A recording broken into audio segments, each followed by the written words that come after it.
अयोध्या में क्या हुआ? 50-50 कोस दूर एक भी सीट नहीं जीत पाए। न केवल अयोध्या, अगल बगल की तमाम सीटों पर करारा जवाब मिला।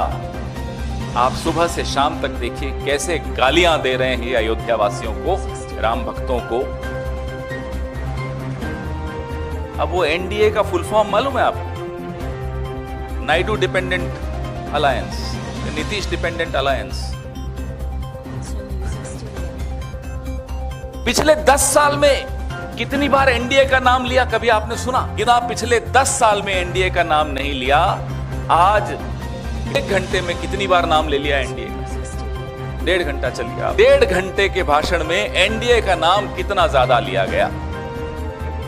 पहले था एक अकेला सब पर भारी, मोदी की गारंटी। अब बीजेपी की भी गारंटी नहीं, अब एनडीए की गारंटी आ गई। वैसे एनडीए वाले जो दोनों हमारे साथी हैं, ये भी जानते हैं इस आदमी की गारंटी पे कोई भरोसा नहीं करता, वो लोग भी नहीं करते। नमस्कार साथियों, नतीजे आ रहे थे, खींच बढ़ती जा रही थी। खींच साहब लोगों की ऐसी बढ़ी कि उन्होंने संसद के परिसर में, जहां हम लोग सब बैठकर संसदीय मर्यादाओं का, संविधान का और लोकतंत्र को बचाने के लिए जहां हम धरने पे बैठते थे, शांतिपूर्ण प्रदर्शन करते थे, बापू महात्मा गांधी जी का जो स्टैच्यू है, बड़ा ऐतिहासिक स्टैच्यू है, आप लोग अक्सर कैमराज में उसको दिखाते हो।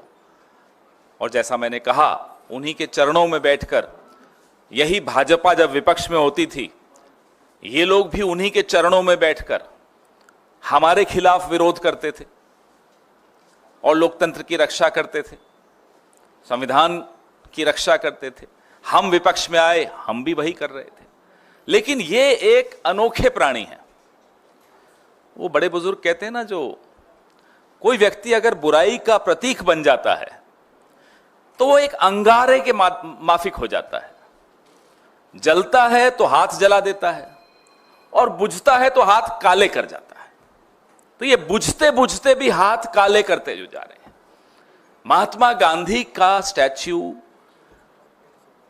आपको तस्वीरें दिख रही हैं, वीर शिरोमणि शिवाजी महाराज, छत्रपति शिवाजी महाराज का स्टैच्यू, बाबा साहब डॉक्टर अंबेडकर का स्टैच्यू, ये तमाम स्टैच्यू वहां से हटा दिए गए। पीड़ा किस बात की है, खींच किस बात की है? पीड़ा इस बात की है कि ये जो one nation one reincarnation, one nation one god जो बनना चाह रहे थे, एक देश एक भगवान खुद जो बनना चाह रहे थे, उन्होंने कहा बीच चुनाव के कि महात्मा गांधी को तो कोई जानता ही नहीं था जब तक पिक्चर नहीं आई। लोगों ने जवाब दिया, 4 जून को करारा जवाब दिया। अब खींच निकालने के लिए उन्होंने महात्मा गांधी का स्टैच्यू वहां से उखाड़ दिया और धकेल दिया कहीं पीछे जाकर।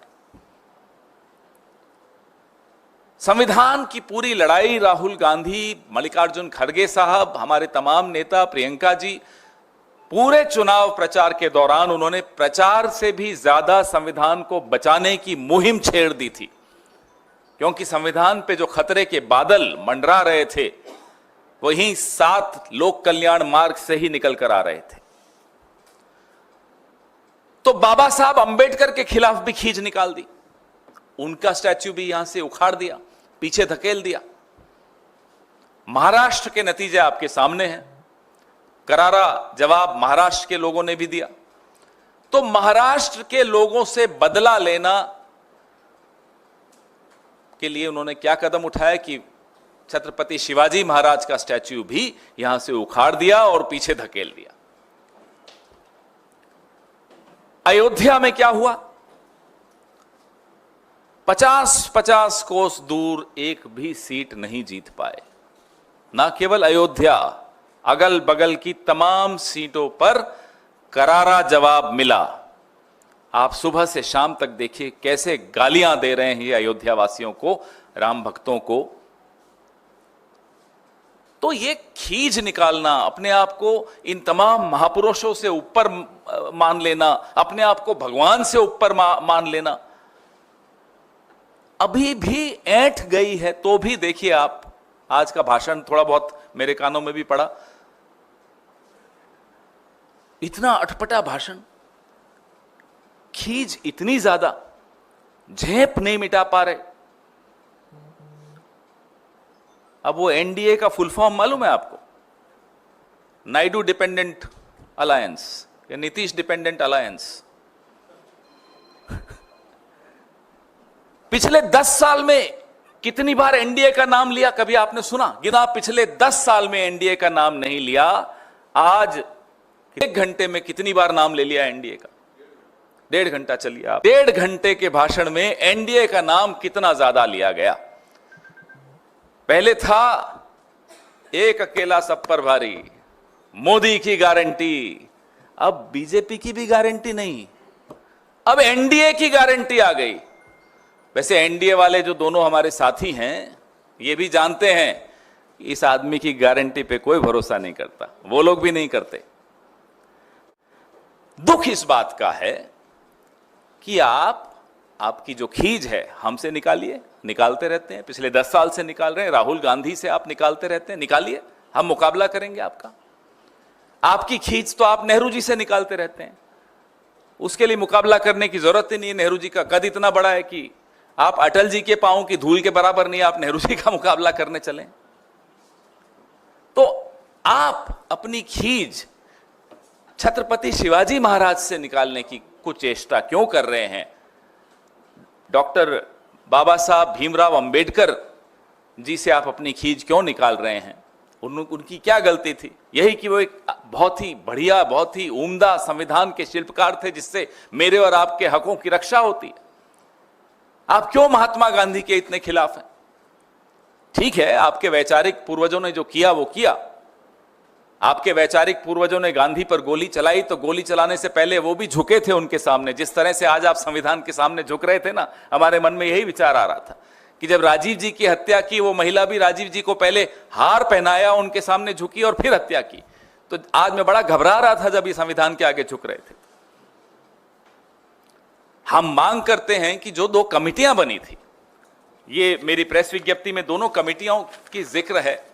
एक कमिटी है JPC on maintenance of heritage character and development of parliament house complex, और दूसरी है committee on installation of portrait statues of national leaders and parliamentarians in the parliament house complex. ये 2 कमिटियां हैं।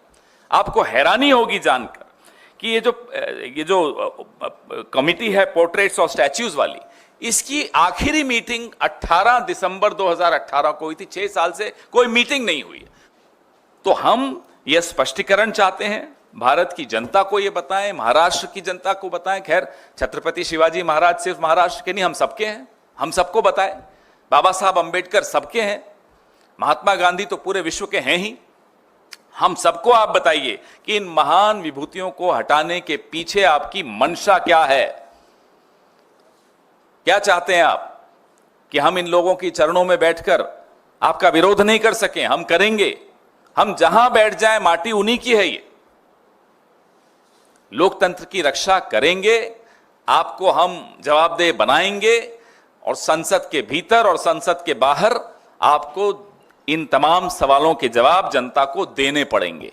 अब इस नतीजे के बाद, जहां जिस राज्य से प्रधानमंत्री चुनाव लड़ते हैं वहां मुखी खानी पड़ी।